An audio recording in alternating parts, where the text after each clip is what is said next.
Late করলি বলতো? দেখ তো ওনারা কখন থেকে বাইরে বসে আছে। উফ মা, তুমি আর কত সাজাবে বলো তো। তুই ছাড়, ওনারা বাইরে বসে আছে, মালতী মাসি থেকে চায়ের কাপটা নিয়ে আসবি আর মুখটা বন্ধ রাখবি আজকে। তুই সব ব্যাপারে বড্ড বেশি কথা বলিস। শোনো মা, আমি বেশি কথা বলি না, যেটা উচিত কথা আমি শুধু সেটাই বলি। তুই আজকে অন্তত পক্ষে মুখটা বন্ধ রাখিস, আসার সময় চায়ের কাপটা নিয়ে আয়।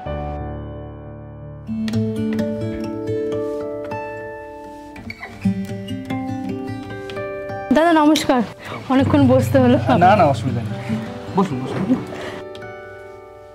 তা সব ভালো আছে? হ্যাঁ ভালো আছে। তো মেয়ে কোথায় আপনার? ডাকছি। সুমি, সুমি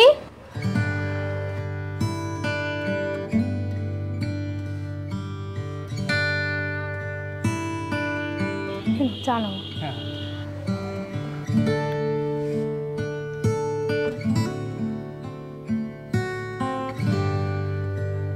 বাহ, চা তো খুব ভালো হয়েছে। তুমি বানিয়েছো? না, আমি তো চাটা বানাইনি। আমাদের বাড়িতে যিনি রান্না করেন তিনি চাটা বানিয়েছেন, আমি তো শুধু নিয়ে এলাম। আসলে মা এই কথাটা বলতে বলেছিল আপনাকে, যে চাটা আমি বানিয়েছি। আপনি বলতে বলেছেন দিদি? আসলে মানে ও বাড়ির কাজ সবই পারে, কিন্তু একটু বাড়িতে কম থাকে তো। না, এই কাজটা আপনি ঠিক করেন। মেয়েকে মিথ্যা কথা বলা শেখানো উচিত। আসলে মা ঠিক আপনাকে মিথ্যা কথা বলতে চাইনি। ব্যাপারটা কি জানেন তো, বাড়িতে যখন মেয়েকে দেখতে আসে তখন পাত্রপক্ষ তো মেয়ে কী করতে পারে না পারে তার একটা গুণকীর্তনের লিস্ট খুলে বসে। তাই বাধ্য হয়ে মা এই কথাটা বলেছে। আরে তো সিরিয়াস হওয়ার কিছু নেই। তবে তুমি নাকি চাকরি বাড়ি করো? না ও ছেড়ে দেবে, চাকরি ছেড়ে দেবে বিয়ের পর। আরে চাকরি ছাড়া কথা বলিনি। তবে কি মা, বিয়ের পরে রান্নাবান্নাগুলো তোমাকেই সামলাতে হবে। ও তুমি আজকালকার মেয়ে, সব পেরে যাবে। মানে আপনি কি বলতে চাইছেন? আমি বিয়ের পর বাইরে চাকরিও করব, আবার বাড়িতে দুবেলা রান্নাবান্নাও করব? অবশ্যই, তুমি একটা বাড়ির বউ, এটাও তোমার কর্তব্য। বেশ, আমি না হয় দুবেলা রান্নাবান্নাও করব, চাকরিটাও করব। তবে আপনার ছেলেকে কিন্তু আমায় হাতে হাতে সাহায্য করতে হবে। ও তোমায় কি সাহায্য করবে? কেন, এই যেমন ধরুন আমি যদি রুটি বানাই, উনি না হয় আমাকে আটাটা মেখে দিলেন, বা আমি সবজি রান্না করলাম আর উনি সবজিটা কেটে দিলেন, বা ধরুন কখনো আমি বাসন মাজছি, উনি ঘরটা পরিষ্কার করলেন। এ কি বলছো মা? এটা কি ছেলেদের কাজ? কেন, ছেলে আর মেয়েদের কাজের আবার ভাগাভাগি হয় নাকি? কোথায় লেখা আছে যে বাড়ির কাজ শুধু মেয়েরাই করবে, ছেলেরা করতে পারবে না? তুমি দেখছি আমার একমাত্র ছেলেটাকে কাজের লোক বানিয়েছ।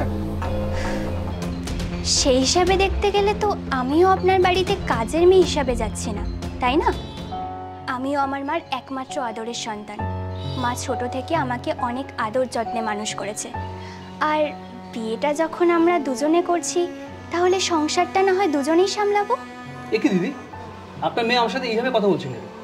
আপনি আপনার মেয়েকে এইভাবে শিক্ষা দিয়েছেন? আসলে ও খুব ভালো মেয়ে, ও এরকম করে কথা বলে না। ও সারাদিন নানান কাজের পেছনে থাকে তো, ও একটু মাথাটা আজকে গরম আছে। সুমি, তুমি এরকমভাবে সবার সামনে কথা বলছিস, আমার মান সম্মানটা কিছুই রাখবি না। তুমি একদম চুপ করো মা। তুমি খুব ভালোভাবেই জানো আমি মিথ্যের সাথে কখনো আপোষ করি না। আর আমি যখন ওনাদের বাড়ির বউ হিসাবেই যাচ্ছি, তাহলে ওনাদেরও উচিত আমি যেরকম ঠিক সেরকমভাবেই আমাকে অ্যাকসেপ্ট করে নেওয়া। তুমি একদম ঠিক কথা বলেছো মা। সত্যি কথা বলতে আমার এরকম বৌমাই পছন্দ, যে সবসময় সত্যি কথাটা মাথা উঁচু করে বলতে পারে। আর দিদি, আপনি আপনার মেয়েকে সঠিক শিক্ষাই দিয়েছেন।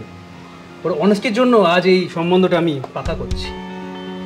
তাহলে দিদি, একটা ভালো দিনদান দেখে বিছানাটা বাজিয়ে দিই, কি বলুন?